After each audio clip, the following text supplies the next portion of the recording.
Good afternoon, everyone.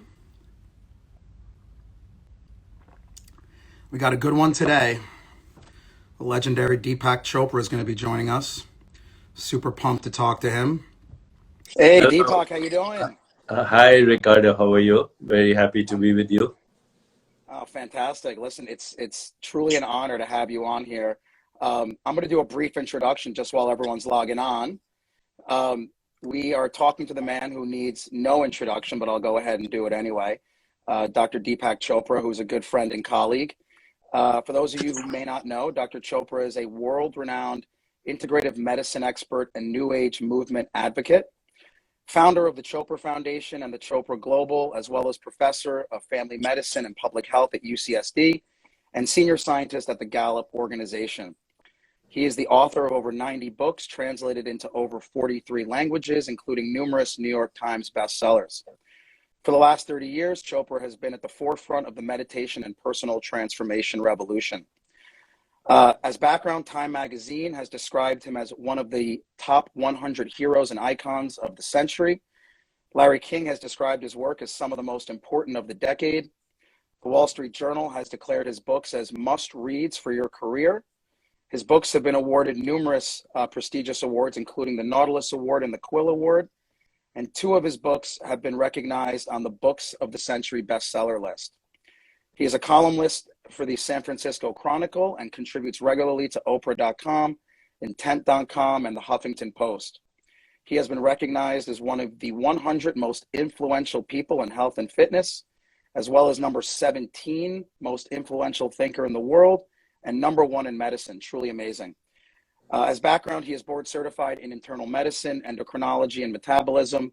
He's a fellow of the American College of Physicians and a member of the American Association of Clinical Endocrinologists. Here today to discuss the ever-increasing collaboration and the overlap between Eastern and Western medicine, talking more specifically about the role of integrative medicine in academic healthcare. So again, Deepak, thank you so much for joining us. It's truly a pleasure. Thank you, Ricardo. It's my privilege to be with you. Thank you for having me on your podcast on this live Instagram. Wonderful. So we'll start just by going over the definition of what integrative medicine is according to the academic consortium. And you can say whether or not you agree with this. But what they say is that integrative medicine is medicine that reaffirms the importance of the relationship between practitioner and patient, focuses on the whole person, is informed by medicine, evidence, and uses all appropriate therapeutic and lifestyle approaches to achieve optimal health and living. Is there anything missing in this? Do you feel like this is an appropriate definition? No, I think it's very appropriate. And in the future, where we go is, if it works, it's medicine, and we don't have to, classify as integrative, holistic, new age, or alternative. Anything that works is medicine. What about longevity? We're going to go over different topics of integrative medicine and how it should be incorporated into the academic community, right? Longevity has become a very hot topic. Everyone says that, anti-aging treatments, not only to live longer, but to feel better. In your opinion, how should physicians be incorporating integrative medicine into the longevity revolution? Well, right now, the revolution called longevity is driven by the fact that the fastest growing segment of the American population is actually close to 100, the fastest growing. Now, society at this moment considers this a problem because as people get beyond 80, high incidence of chronic illness, Alzheimer's, dementia, a lot of cost in last terminal stages of life. The cost is overwhelming. It's in fact the medical cost of people in hospice and terminal illness is so overwhelming that it occupies most of the cost in a person's lifespan. So today people are talking about health span versus lifespan. Health span is how long can you live and be healthy at the same time. The evidence is showing that aging does not have to be accompanied by chronic illness. Only less than 5% of disease-related gene mutations are fully penetrant, which means they guarantee the disease. That includes Alzheimer's, that includes things like breast cancer, includes every single disease you can. If somebody has a BRCA gene, that's fully penetrant for breast cancer. But the remaining 95% are determined by lifestyle factors that restore homeostasis, like sleep, stress management, mind-body coordination, managing your biological rhythms, decreasing inflammation, emotional and social resilience, and ultimately self-awareness and the choices we make every day. So therefore, this has to be embraced for many reasons. In societies where people respect the elderly, in societies where people think that you can get to be biologically young and chronologically wise, you can have the combination of the wisdom of experience and the biology of youth. And that evidence is there. So I think right now, doctors definitely need to take an interest in longevity. At the University of Central Florida, close to where you are, in Orlando, we are launching a longevity experiment right now for those who aspire to live to more than 100. And we're including everything from biotechnology to neurotechnology to stem cells to anti-inflammatory measures to lifestyle. And we'll have 3 tiers for this. One, everybody will get a longevity exercise 5 days a week with a weekend to practice and rest. And then we'll have other tiers where they will be able to participate in a webinar. And then we'll be doing scientific measurements, including things like telomerase, telomeres, inflammatory markers, gene expression. So I'm very excited about longevity, and maybe we can collaborate on that as well. Absolutely. I mean, you had mentioned that previously about that new experiment going on. We would love to collaborate. It obviously sounds anyone like it who's has a huge interested can potential. send an email to longevity@choprafoundation.org. Wow, wonderful, wonderful potential there. You had mentioned stress. I just want to talk a little bit about that because everyone knows stress can wreck the body. How can physicians currently assess the stress that a person's going through, and how should stress be treated? So stress is usually defined as a perception of physical, emotional, psychological, even spiritual threat. It's a perception, and it's an interpretation of what's happening to you at the moment. And what it does is it causes something called sympathetic overdrive. So the sympathetic nervous system takes over, and our meta-analysis through our foundation shows that actually stress is the #1 pandemic of our time, and it's contributing to all the other pandemics, because once you have stress and you have sympathetic overload, and you also have inflammation and depression, and then it becomes almost a vicious cycle. It leads to more stress, leads to more stress, leads to more stress. The antidote to that is vagal stimulation. And when vagus is stimulated either through mechanical means or through technology or through breathing techniques or through meditation or through mind-body coordination or through Tai Chi or Qigong or yoga, then you override sympathetic overdrive. So this is very important right now. And I think physicians should be tuned into this whole area of stress management so that people can actually see that it's something we need to tackle. It's #1 pandemic. Suicide is the second most common cause of death.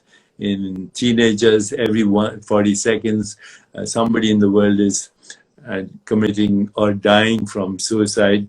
And this is something, as physicians and healthcare workers, we all need to be very aware of. As you know, physicians themselves suffer from burnout, which means they get to a stage where they feel they don't have the capacity to fulfill all their obligations. So more on this in the future. But again, check out something called neveralone.love, www.neveralone.love.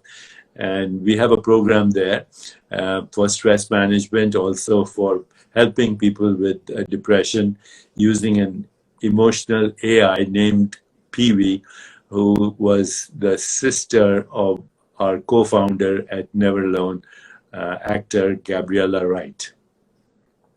Now, I'm sure everyone listening kind of wants to know, how do you deal with stress? Obviously, you have a tremendously busy lifestyle, a lot of commitments, a lot of responsibilities, so many things going on. You must have a tremendous amount of stress. How do you personally deal with it? I don't have time for stress. I'm busy. I schedule my time. And when I'm doing what I'm doing, I'm totally focused. So, right now, the only thing on my mind is this conversation with you. And when that's the case, there's no stress. Stress is an imagination. You're either worried about the future or you're regretting the past. So when you're totally present to what you're doing, then stress doesn't arise. Let's talk a little bit about meditation, because that's kind of been a centerpiece to your preachings. Should everyone meditate? And if so, for how long? Is there a certain amount, or is everyone's different? Well, the old research shows that the ideal time for meditation is about 20 minutes twice a day. A lot of people say, I don't have time to do 20 minutes twice a day. Well, they should be doing it 3 times a day, because to say that you don't have time is already evidence of stress. When people say, I don't have time, my 20 deadlines, then that internal dialogue speeds up their biological clock. And one day they suddenly drop dead of a heart attack, and then they've run out of time. So never use the phrase, I don't have time, or deadlines. It's a very kind of intimidating phrase, deadline. You're supposed to be dead, or if you don't meet the line. So I would say, if you're present to what you're doing and not imagining the future or the past, which never holds out to be true, because every regret about the past is a story only we believe in, nobody else believes in. And everything that happens, we are worried about the future, almost certainly never happens as we imagine it. So these are called magical lies. And I would say, don't bother with magical lies. Go to the source of all experience, which is your own consciousness. Oh, God, that's well said. Something else that's really come to the forefront in medicine are toxins, such as mercury, which can be elevated in many people and really rarely checked. Should physicians be routinely checking for toxins in their patients? And if it's elevated, how do we naturally detox? I think the first baseline should be to measure inflammation, which, we have biological markers, cytokines, etc. And if there is inflammation, then the second step should be looking for toxins like mercury, etc. So toxicity comes in many forms. There's emotional toxicity, such as resentment, hostility, guilt, shame, mistrust, humiliation. There are toxic relationships. There are toxic jobs. There are toxic environments. If you look at the range of toxicity, it's huge. So you can't chase toxicity by itself by doing. But once you know that the patient has stress and toxicity, then you can measure it. And you can measure it in the form of inflammation, and you can look for the right appropriate things. There are many ways to detox. So emotional detox occurs through meditation and vagal stimulation and all the other things that, the vagus nerve is a very interesting nerve, 10th cranial nerve, but influences everything from facial expression to tone of voice to heart rate variability, and even the microbiome. And we now know that microbiome has two-way traffic, and 80% of your serotonin comes from your gut. So if you pay attention to things like deep rest, stress management, vagal stimulation, breathing techniques, balancing biological rhythms and circadian rhythms, then that would lead to what we call self-regulation or homeostasis. So everything that we call illness, other than the fully penetrant genes, is a disruption of homeostasis. And all the techniques that we talk about are basically only one intention: restore homeostasis. When you and I went to medical school, Those were the first two lessons. Homeostasis, inflammation, both protective. But if inflammation goes out of whack, then of course we suffer. But they are both protective mechanisms. And the goal of all medicine should be, how do we bring about biological healing through restoration of homeostasis? Now, you talked briefly about inflammation, which I really want to go back to and focus on, because a lot of research has shown inflammation is correlated with heart disease, it's correlated with cancer, so many negative outcomes. How should physicians assess for inflammation? You had said measuring it, assessing it. How can physicians assess inflammation? And then how do you reduce inflammation? Well, inflammation can be measured through measuring cytokines, which are basically protective also. They're anybody who's right now getting vaccinated or has been exposed to COVID-19. If you measure inflammatory markers, they're appropriately raised. That's what gives us immunity.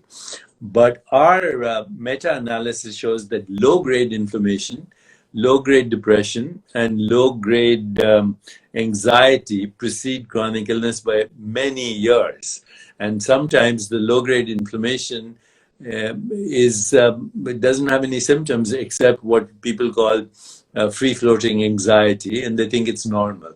But at some point, we all have what is called existential anxiety, old age, infirmity, death, etc.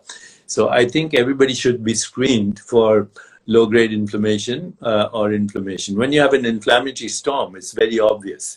If it's physical, you feel easily bruised. If it's systemic, you get easy infections, and all the young people that are getting COVID storms are actually succumbing to disease as well. So inflammation is very important. It can be tackled through Mediterranean diet, a diet that is maximum diversity of plant-based foods, that is not manufactured, refined, processed, or has great amounts of sugar.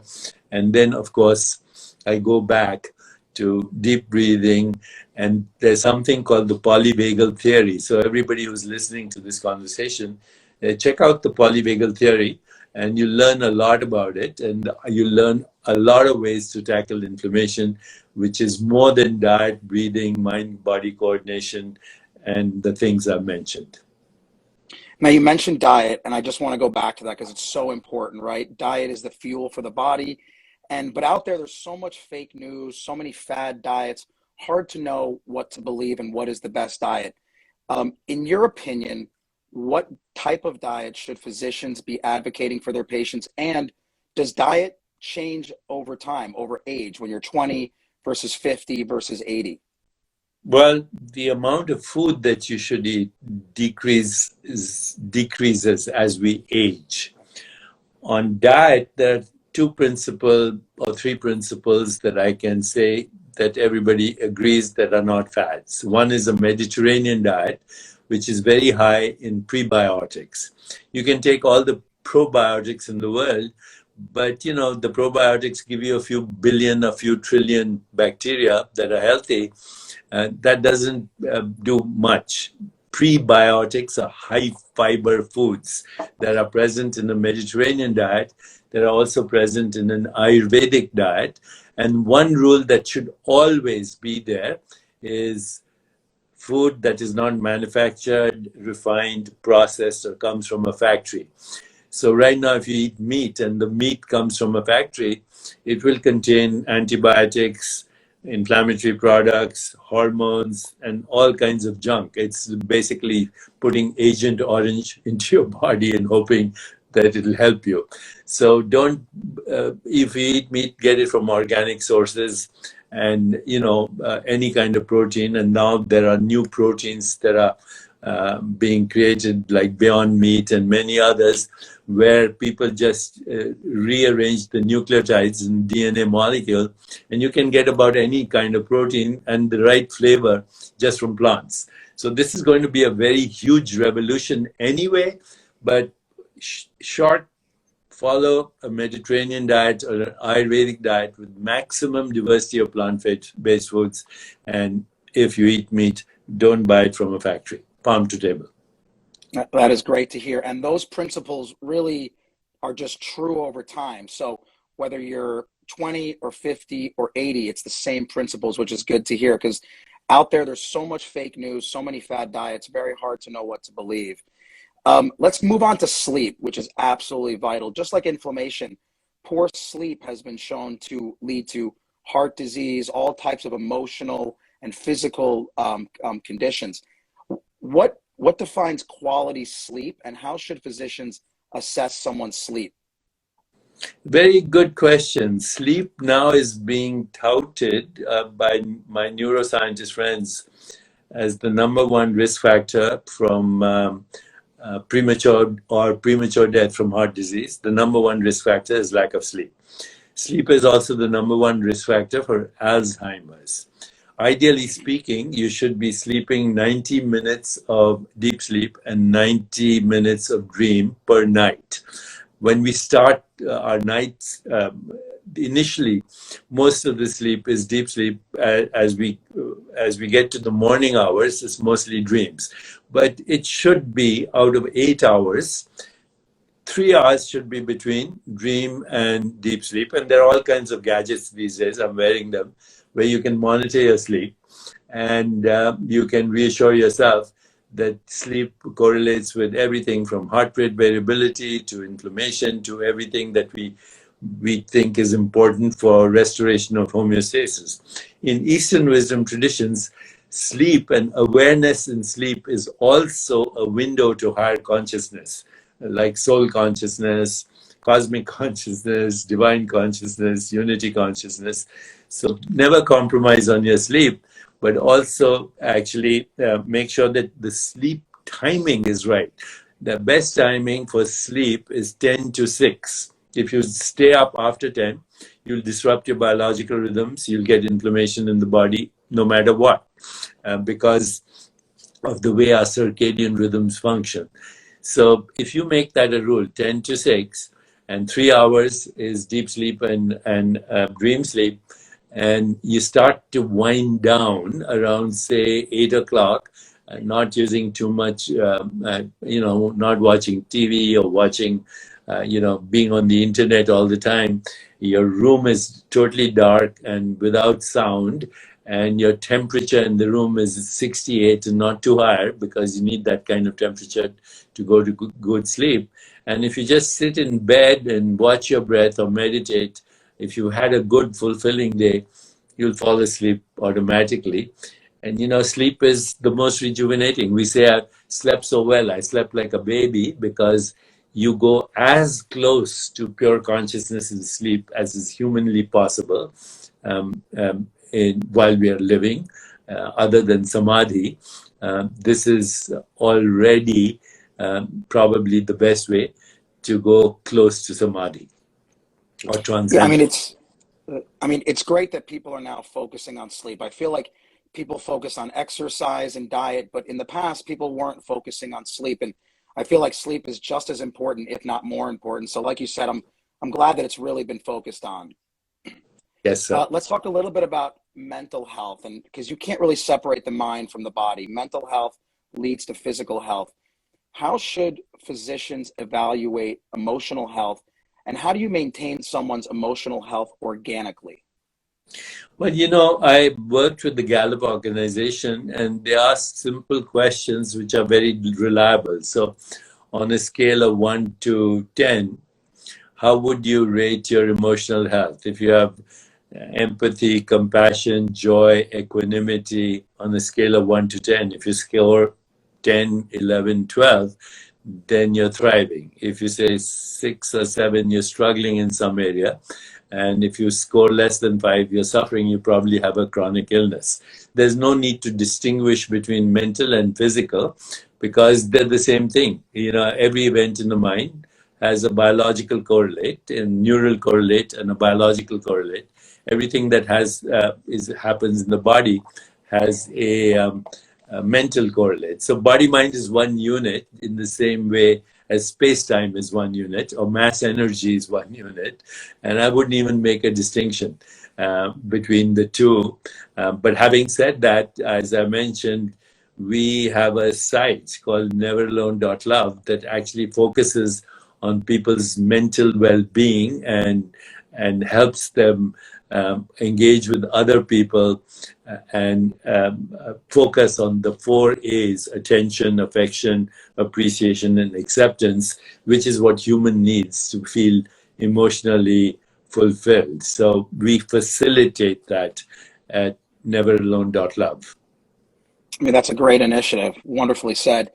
Sticking on mental health, psychiatric meds are given out like candy now, especially to the pediatric population. Do you feel like we're over medicating patients when it comes to mental health? Is that something we should change, can change? How should we change it? We are over medicating. Having said that, there are indications when acute psychosis occurs for these medications. So, we shouldn't throw the baby out with the bathwater. We should use antidepressants selectively. But do remember that, most of your serotonin is coming from your gut. If you have a healthy microbiome, that's the first thing to start. And we go from there. And doctors, psychiatrists now are realizing that after 6 months or so, there's something called tachyphylaxis. People get used to, or they don't respond to antipsychotics as they would initially. So we need to be very careful right now in how we prescribe antidepressants and anxiolytics as well. Yeah, someone here just mentioned about supplements. I do want to ask you about supplements because supplements have been shown to be beneficial, yet there's so many out there. In your opinion, what supplements should be prescribed by doctors to their patients routinely? I've been very interested in this topic for a long time and realized that as people grow older, they stop absorbing micronutrients because of the thickening of their gut. So I recommend, just to be on the safe side, that every adult should take 1 multivitamin with minerals every day. In addition, I recommend vitamin D, which has many other protective factors, including prevention from various kinds of reproductive cancers and many others. So vitamin D also, it's been used for prevent osteoporosis, especially amongst dark-skinned people in temperate climates. But I recommend vitamin D for everyone. And then there are Ayurvedic adaptogens like ashwagandha, shatavari, triphala, that modulate the effects of stress at the cellular level. We've published a lot of data on this. It's available in the National Library of Medicine. But in general, I think we should not be overdosing on supplements. I know people who take 50, 60 supplements, and they're actually hurting themselves. That's great to hear, in terms of just honing down to what really matters and not taking every single supplement out there. I'm going to talk a little bit about cancer care, which is one of the pillars of academic healthcare. And, the big question is really, how does integrative medicine, how does it combine with more traditional cancer therapies like chemotherapy and radiation? Obviously, it needs to be a more comprehensive, holistic approach. How do you envision integrative medicine working at major academic cancer centers? See, right now, when I go to academic centers, I find that every academic center, when it comes to cancer treatment, has something called a tumor board. I'm sure you do that in your hospital as well. Correct. And the tumor board is very good because you have chemotherapists, radiation specialists, surgeons, physicians, all coming together and making the best choices for the patient. Right now, I don't see integrative or holistic doctors involved in the tumor board, nor do I see people who actually make a very big difference when people are going through chemotherapy or radiation. And because physicians don't actually have the time to talk to patients about hair loss. In passing, they will. Hair loss, nausea, vomiting, or other side effects. And patients are very concerned about that. And they're also concerned about mortality. But right now, nobody is giving them anything other than statistics. And, as you know, statistics can be very misleading because they don't pertain to the individual patient. If I know the average income of somebody in New York, it doesn't tell me what your income is, even though you live in New York. Or if I know the average temperature in wherever, in Montreal for the year, it doesn't tell me what the temperature is today. So we should be very careful that statistics do not apply to individual. They give us an average kind of count, which can actually have the nocebo effect instead of the placebo effect. So what I'm realizing is there's a big need right now for integrative medicine to be included.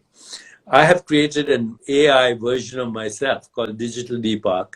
And what I want to do is get this guy to be advising people emotionally and spiritually and on side effects while they're going through chemotherapy or radiation, etc., and work in partnership with oncologists, radiotherapists, and surgeons.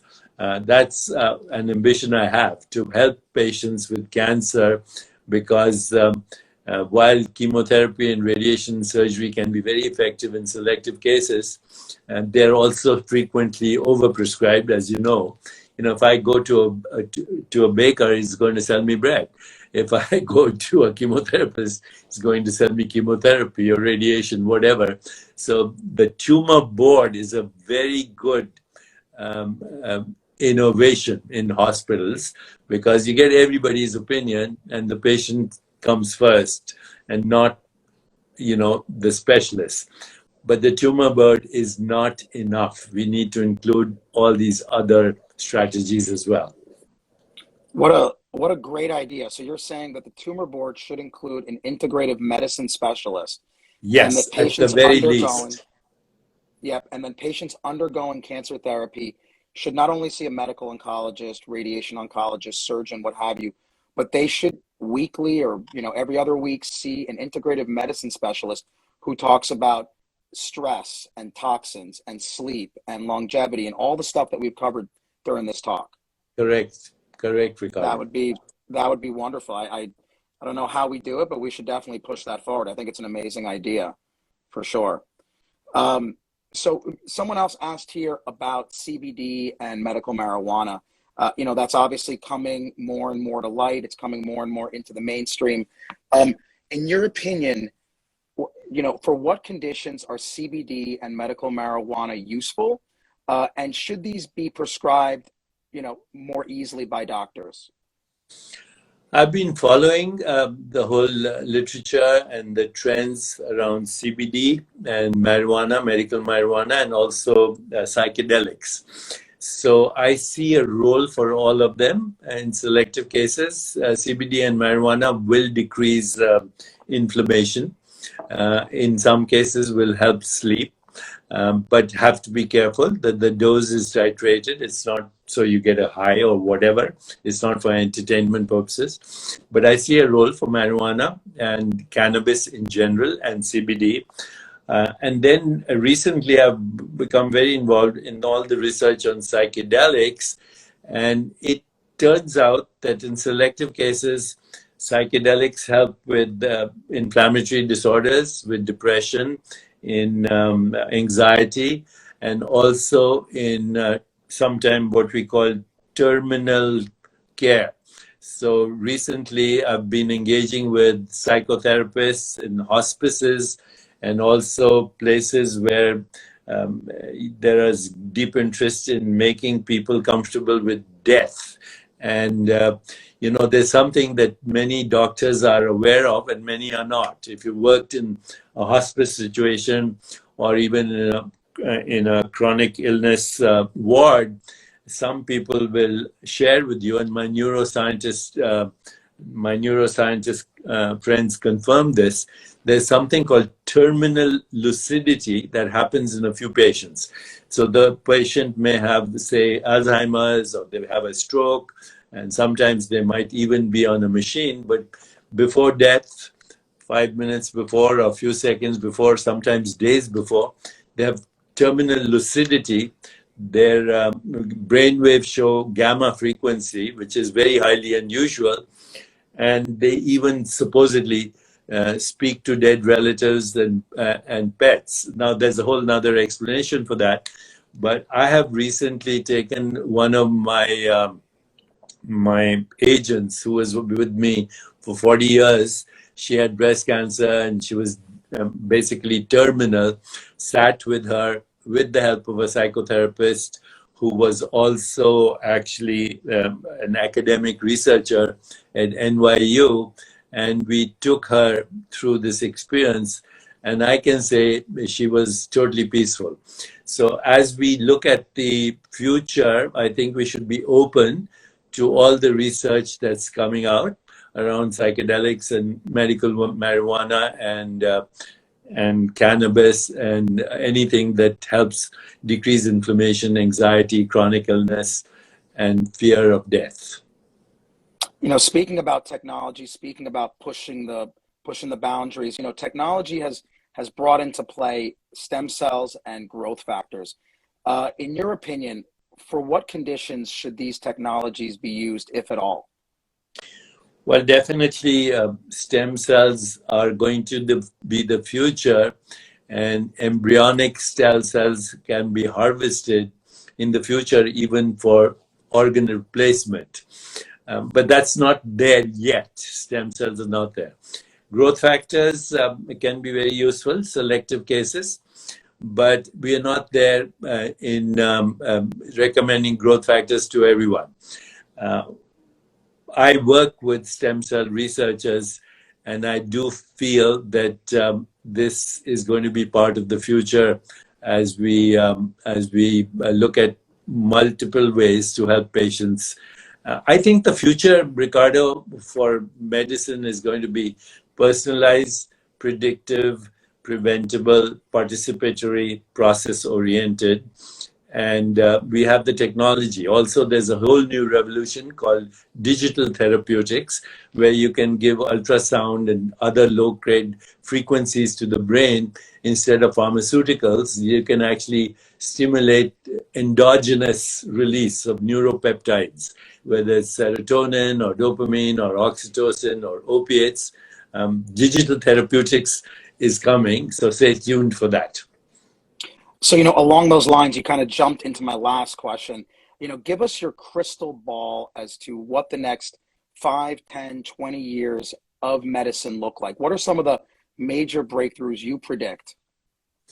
I think the major breakthroughs are going to come in biotechnology, digital therapeutics, or what is called electroceuticals, ways to stimulate vagal tone, and ultimately a total integration so that we don't think of medicine as purely something that is a physical intervention. You know, we have to address body, we have to address emotions, intellect, it has to be rational and make sense, but anything that works. And these days, it's possible to get evidence and see if something works or not. So once again, I go back to my 5 Ps. Personalized, no treatment works the same way for everyone. So we can get we'll be able to do a health profile and personalized medicine. Predictable, because only 5% or less of disease-related gene mutation are penetrant. Preventable, participatory, your participation is necessary, and it will be a process. So once we go that route, I think the future of well-being is very bright, and ultimately it should also include spiritual healing and comfort with our mortality, knowing that there's a part of ourselves that is timeless and beyond what we call birth and death. That will be the future. Deepak, I'm going to wrap it up because I know how incredibly busy you are. All I can say is amazing interview. Truly shows the importance of integrative medicine in the academic community. You are clearly a role model, a pioneer in this field. Really show us how to think outside the box and what that means. Look forward to more collaborations with you. melding between Eastern and Western medicine, bridging that gap. So again, thank you for your time. Happy holidays, my friend. Happy holidays. And remember, holidays comes from holy days. So these are holy, sacred days for us to celebrate life. God bless. Wonderful. Thank you, Ricardo. Thanks again, my friend. Thank you. Take care. Bye-bye.